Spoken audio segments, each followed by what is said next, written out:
Hi, Linda. I thought your presentation was really great. I could tell that you put a lot of time and effort into your work, which is really awesome. It was cool to see that we use the same images for assessment and evaluation. This graph I thought was really beneficial to explain the similarities and differences between those two, while also giving information about what they both can contribute.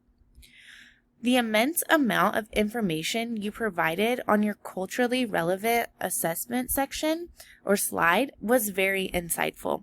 There were many aspects you included that I had not thought to add to my presentation. The examples of culturally responsive assessments was one that was very beneficial to my learning because I did not think to incorporate those into my presentation.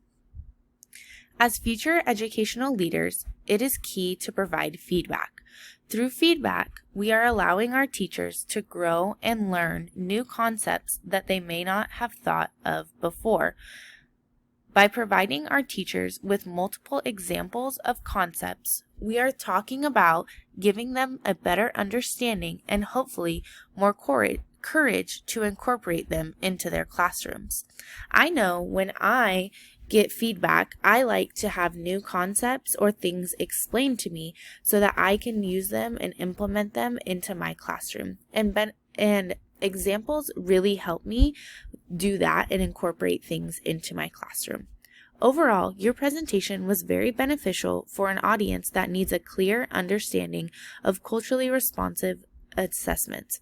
I can't wait to hear how you incorporate these into your classroom and use these in your future as an educational leader.